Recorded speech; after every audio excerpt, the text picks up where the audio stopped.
customized class diagrams for our team, our project, our company. Java programmers talk about unit tests, data access objects, serializable objects, data transfer objects, controllers, beans, pojos, getters, setters, proxies, adapters, services, OSGI bundles. AgileJ's filters recognize design patterns such as singletons, factories, visitors, listeners, and compositional patterns. Other filters identify common Java frameworks such as JDBC, Spring, Hibernate, EJB. Naming conventions such as methods called test something or classes called something deo or something impl. They all convey subtle design information. If we add annotations to the mix, we can differentiate on hundreds of other criteria such as deprecated members, generated classes, and overridden methods. We have also seen how AgileJ knows where to show one-to-many relationships in the presence of containers, but these Java-savvy insights are all based on typical Java projects. What happens when your Java project has naming conventions of its own, or has its own custom collection types, or has its own code generator, or any other project-specific information which forms valuable design information which should be represented on a class diagram? AgileJ allows you to define and plug in custom behavior using the Eclipse extension mechanism. If you're not familiar with the Eclipse extension mechanism, it is a kind of dependency injection framework in which you can create your own plugins and which will be recognized and incorporated into Eclipse. AgileJ looks out for custom plugins which define custom filters and containers. A custom container. Let's get started. We're going to need a new copy of Eclipse and a new workspace. We're going to build a new plugin and install it in our main development installation of Eclipse. Make a new folder called Plugin Development. Copy the Eclipse zip file we downloaded in part 2 to the Plugin Development folder and unzip it. Run the new instance of Eclipse and make a new workspace off the Plugin Development folder. Install AgileJ and drop in your license key. See part 2 if you need a reminder of how to do that. The reason we use a clean installation of Eclipse is it can get messy developing in and deploying to the same instance of Eclipse. This way the two are kept nice and separate. Do New Project Plugin Project. Give the new project a name, for example, com.mycompany.containers. Click Next. Click Next again. Deselect Create a plugin using one of these templates. Click Finish. When the Overview editor opens, click the Dependencies tab. Click Add and select org.eclipse.jdt.core. That gets us access to the Java model, which we will need if we're going to inspect Java elements and identify containers and apply filtering. Do the same for com.agilej.model and com.agilej.model.api. Now click the Extensions tab and click Add. Select com.agilej.model.custom and click Finish. Right-click on the newly listed com.agilej.model.custom entry and select New Client. Save the file. Click on the blue link on the right called Class Star. Click Finish to accept the defaults. Let's suppose we're doing something like using a string to represent a reference to another object. This is the sort of thing that you might do if you're pulling objects from a database which use a foreign key and you don't want to load the reference object into memory until its getter is called. Let's also suppose that there is a naming convention which identifies which are foreign keys and to which type. Something like fkey_classname. It could just as well be an annotation which does this identification. Edit the code so that your custom container can recognize the field relationship. First, we need a bit of string manipulation to get the field type name. Then we ask Eclipse to resolve the type name to a type in its Java model.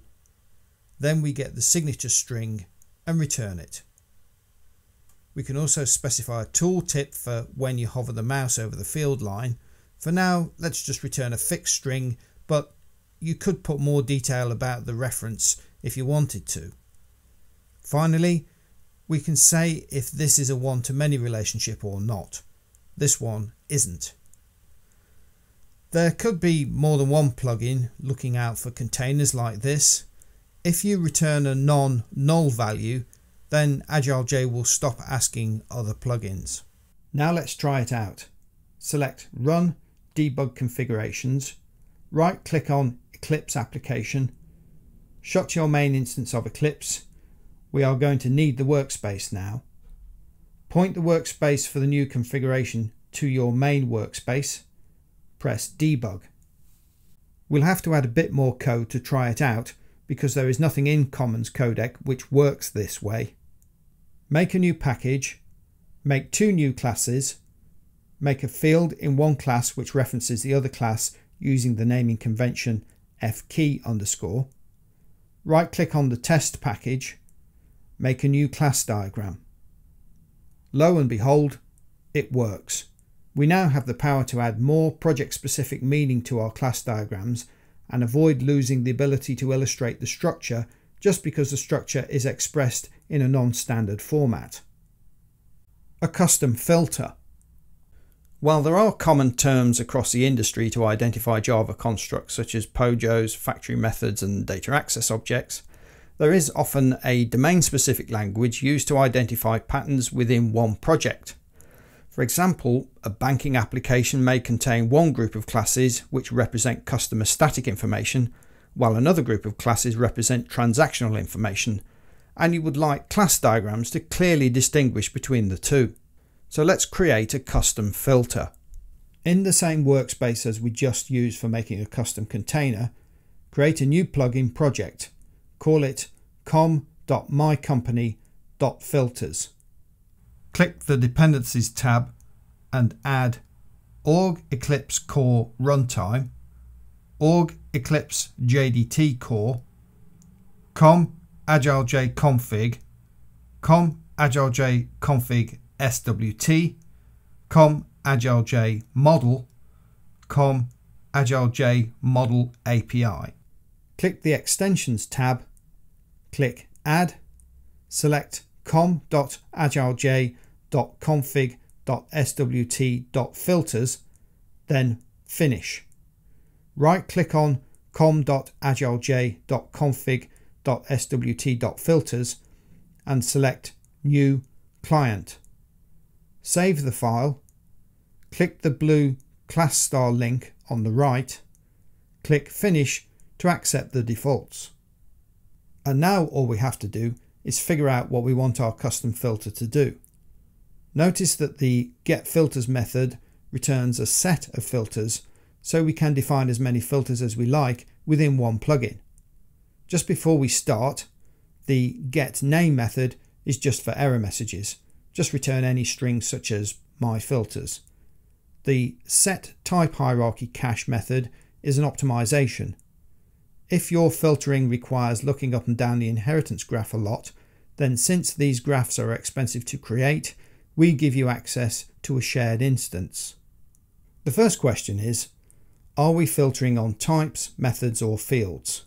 Well, there appears to be a pattern within Apache Commons codec to create utility classes which contain only static methods. So let's build a filter which recognizes these utility classes. So this will require a type filter. Make a new class called CodecUtilityFilter. Make it implement the interface iTypeFilter. Click Finish. Implement the getDescription method. This is just the supporting info shown when choosing a filter. Apache Commons codec utility classes. Implement the getSignature method. This is how the filter will be summoned from within a filter script. Utilities. Implement isExportable. Returning true makes this filter usable when a batch is published to the web. Because this is a fairly simple filter, we can return true. Implement compareTo. This just allows us to control the order in which filters are presented. Let's just return 1 so that our filter is always shown at the top of the list. Get exported switch values will not be called for this filter because it has no switches, so we can just return null. The reason this method is here is because when the project is exported to a WAR file, the I-type will no longer exist. This method gives a chance to store the strings, name, package name or annotation or whatever against which this type will be tested to see if it is included by the filter. Implement getStereotype, just return utility. Implement includes. This last method is where the real work happens. Here is a type, here are the switch values, decide if it's filtered in or filtered out. There are no switches, so we can ignore the second parameter in this case. Implement filter provider get filters, restart the debugger, make a new class diagram. Edit the filter script to show utilities classes in green, pull in the whole of the source code, use our new filter to select only the utilities classes. Now we can see the dependency relationship between these classes. So now we have a new filter and we've used it twice. Once for selecting util classes from the whole code base and once for coloring them using the filter script. In this case, the coloring is actually really just confirming what we already know, that these are util classes. It will be useful to identify util classes whenever they appear in other places in the future. Notice that the stereotype further confirms the reason for the green coloration of these classes on this class diagram. So, what does this tell us? How do we read the class diagram? Well, in this particular case of util classes, they can often be a symptom of the blob class anti-pattern. If there were lots of util classes with a high degree of interdependence, then that would be a bad sign. However, in this case, it's clear to see that there are only a handful of util classes and they look to be organized fairly well, covering distinct areas of concerns with dependencies running in one direction only. Final summary. We've seen how we can use AgileJ to visualize Java code of all kinds, and that this is entirely a programmer's class diagramming tool. It pre-populates class diagrams, it grows class diagrams, it has code exploring features for both legacy and greenfield projects. It has a wide range of filters which differentiate between classes and members, looking for the same sorts of characteristics familiar to all Java programmers, and provides an easy way to control filtering using the filter script.